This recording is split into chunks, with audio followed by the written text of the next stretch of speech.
Pemirsa, seorang ibu di Kabupaten Buton Tengah, Sulawesi Tenggara tega membunuh bayinya yang baru berusia 4 bulan. Tak hanya itu, pelaku yang diduga mengalami baby blues juga menganiaya anak pertamanya hingga menderita luka parah. Assalamualaikum warahmatullahi wabarakatuh. Yang terhormat, Bapak Sukron Makmun Esos MSI selaku dosen pengampu mata kuliah Perencanaan Pembangunan.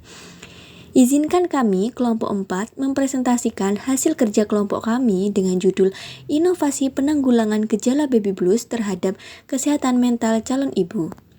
Pada kali ini, kelompok kami merencanakan suatu program dengan nama Mother Care, yaitu Peduli Kesehatan Mental Ibu. Kelompok kami tersusun oleh beberapa anggota, yaitu Elsa Erifun Amelia dengan NIM 23091020106. Yang kedua ada Alivia Putri Aulia dengan NIM 23910201072. Yang ketiga ada Ahmad Septian Dwi Cahya dengan NIM 23910201116. Yang keempat ada Alia Nabila Maulani dengan NIM 23910201120. Pada kesempatan kali ini, kelompok kami akan membahas mengenai pokok-pokok pembahasan yang nantinya merinci pada program Mother Care yang telah kami rencanakan. Di antaranya yaitu ada pendahuluan, yang kedua ada analisis kebutuhan, yang ketiga ada gagasan program, yang keempat monitoring dan evaluasi, yang kelima ada perencanaan anggaran, dan yang keenam adalah kesimpulan. Menurut data BKKBN pada tahun lalu, di Indonesia sebanyak 57% ibu mengalami baby blues, menjadikannya angka tertinggi di Asia Tenggara. Baby blues adalah kondisi emosional yang umum terjadi setelah melahirkan, ditandai dengan perasaan cemas, sedih, dan lelah. Hal ini berlangsung beberapa hari hingga minggu pertama setelah persalinan. Faktor penyebabnya beragam, mulai dari usia, pekerjaan, kondisi sosial ekonomi, tingkat pendidikan, dukungan keluarga, hingga perubahan hormon. Jika tidak ditangani dengan baik, baby blues dapat berkembang menjadi depresi pasca melahirkan yang lebih serius, berdampak negatif pada kesejahteraan ibu, anak, dan keluarga. Tingginya angka ini menunjukkan bahwa masih kurangnya deteksi dini serta penanganan kesehatan mental pasca ibu melahirkan, sehingga diperlukan perhatian khusus untuk mencegah dampak jangka panjang yang lebih berat. Selanjutnya, masuk ke dalam bab analisis dan kebutuhan. Banyak ibu yang mengalami baby blues setelah melahirkan karena tidak mendapatkan dukungan psikologis yang memadai. Kurangnya pemahaman dan kesadaran masyarakat membuat ibu sering merasa terisolasi, cemas, dan bingung kemana harus mencari bantuan. Tanpa dukungan emosional yang tepat, kondisi ini dapat memiliki akibat yang buruk pada pengasuhan anak, memperburuk hubungan pasangan, dan meningkatkan risiko kekerasan dalam keluarga. Selain itu, minimnya keterlibatan ayah dalam proses pasca persalinan juga menjadi faktor penting. Banyak ayah yang kurang memahami bagaimana memberikan dukungan emosional kepada ibu. Padahal, keterlibatan aktif ayah sangat berpengaruh dalam mengurangi tekanan psikologis yang dirasakan ibu, mempererat hubungan keluarga, dan meningkatkan kesejahteraan emosional ibu pasca melahirkan. Di sisi lain, sistem pendukung yang komprehensif untuk ibu dan keluarga juga masih sangat terbatas. Layanan seperti konseling keluarga, kelompok dukungan ibu, serta bantuan dari tenaga medis dan komunitas sekitar juga masih belum tersedia secara luas. Kondisi ini diperburuk oleh stigma sosial yang menganggap ibu harus kuat dan mampu mengatasi semuanya sendiri. Oleh karena itu, perlu penguatan sistem pendukung yang terintegrasi agar ibu dapat mengakses bantuan emosional yang mereka butuhkan untuk menjaga kesehatan mental dan kesejahteraan keluarganya. Salah satu kebutuhan utama adalah pendidikan dan penyuluhan kepada masyarakat tentang baby blues. Pasangan yang baru menikah maupun yang baru memiliki anak perlu diberikan edukasi mengenai kondisi ini, dampaknya terhadap ibu dan keluarga, serta pentingnya dukungan emosional. Penyuluhan dapat dilakukan melalui rumah sakit, klinik, layanan kesehatan masyarakat, hingga kampanye di sosial media. Dengan meningkatkan kesadaran, diharapkan stigma terhadap gangguan mental ibu dapat berkurang dan masyarakat memahami bahwa baby blues adalah kondisi umum yang bisa diatasi dengan bantuan yang tepat. Selain itu, Keterlibatan ayah dalam pengasuhan anak dan dukungan terhadap ibu juga menjadi kebutuhan penting. Pemerintah perlu mendorong kebijakan cuti ayah yang lebih inklusif dan fleksibel sehingga ayah bisa lebih aktif mendampingi ibu di masa pasca persalinan. Melalui program pendidikan khususnya untuk ayah, mereka dapat memahami peran penting mereka dalam membantu merawat anak, berbagi tanggung jawab, serta memberikan dukungan emosional kepada ibu. Keterlibatan ini dapat membantu mengurangi stres yang dialami oleh ibu dan memperkuat kesejahteraan keluarga secara keseluruhan.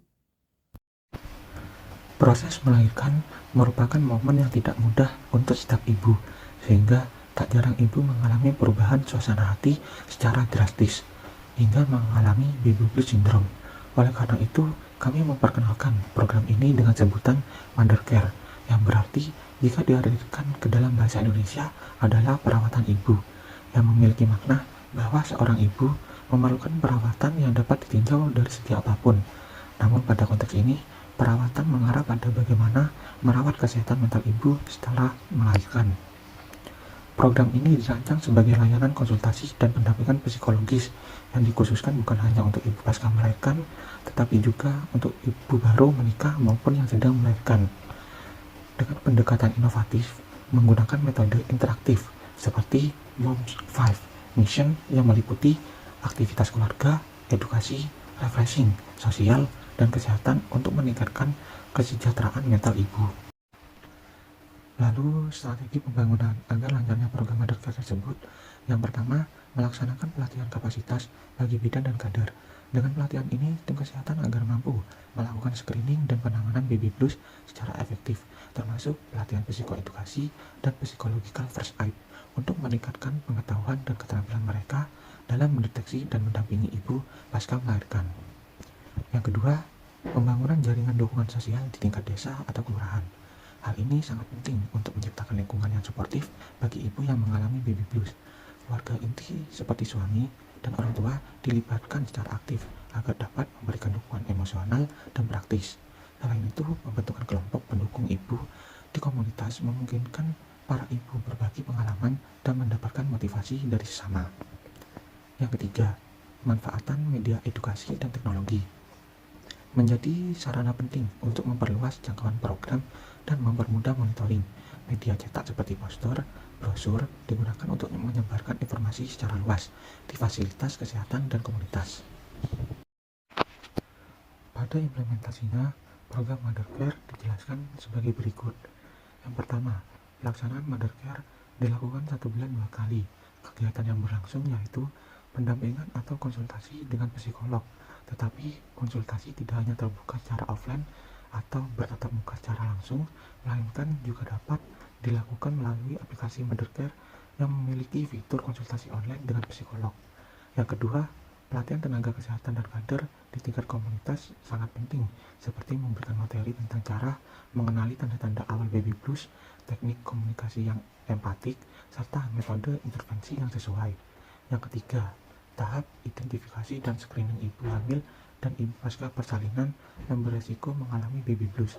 Proses ini dilakukan secara sistematis melalui kunjungan rutin ke rumah. Yang keempat, pelaksanaan sesi konsultasi psikologis dan pendampingan dilakukan secara rutin dan berkelanjutan.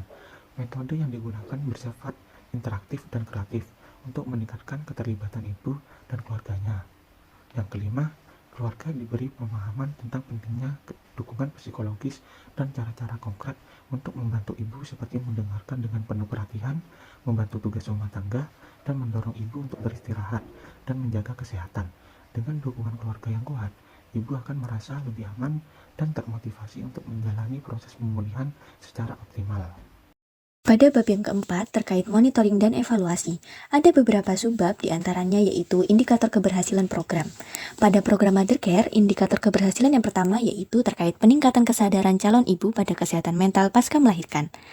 Seorang calon ibu pasti dihadapkan oleh tantangan pasca melahirkan, mulai dari jam tidur yang kurang, kesusahan dalam memberikan ASI, bertambahnya peran selain menjadi istri juga berperan menjadi seorang ibu baru bagi anaknya, dan juga susah untuk merawat diri. Hal tersebut terjadi jika kurangnya pendampingan suami setelah melahirkan. Setelah melahirkan, tubuh akan mengalami perubahan kadar hormon yang cukup drastis, termasuk penurunan hormon estrogen dan progesteron. Keberhasilan program Mother Care dapat dilihat dari kesadaran pada tiap calon ibu baru.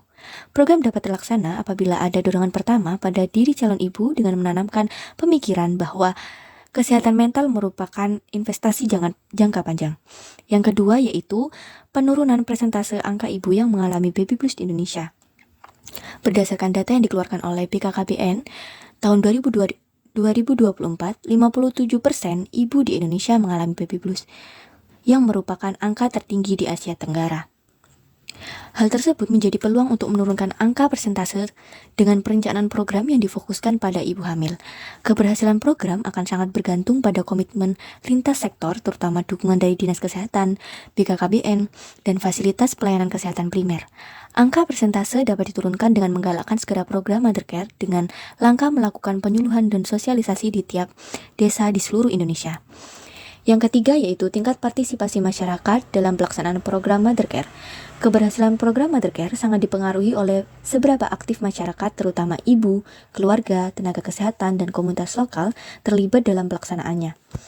Partisipasi ini menjadi indikator kunci karena mencerminkan tingkat kesadaran, kepedulian, dan kepemilikan masyarakat terhadap isu kesehatan mental ibu. Yang keempat, yaitu tingkat kepuasan para calon ibu terhadap pelaksanaan program. Indeks kepuasan program dapat diukur melalui feedback yang diberikan peserta terhadap program tersebut. Pada program Mother Care, indeks kepuasan nantinya bisa ditinjau pada aplikasi Mother Care yang dirancang untuk ibu hamil yang akan menghadapi perubahan emosional setelah melahirkan.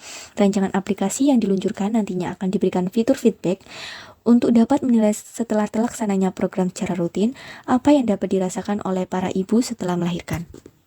Selain subbab indikator keberhasilan, pada monitoring dan evaluasi terdapat subbab metode monitoring.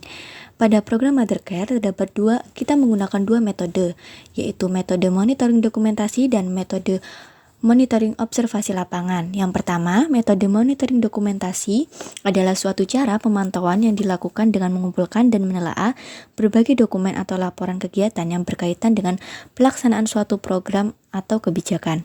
Metode ini biasanya melibatkan penggunaan dokumen seperti laporan bulanan, semesteran, tahunan, logbook, presensi, dan dokumen resmi lainnya sebagai sumber data utama untuk mengetahui perkembangan, pencapaian, dan kendala dalam pelaksanaan kegiatan yang dimonitor. Metode tersebut digunakan karena hasil berupa laporan pertanggungjawaban.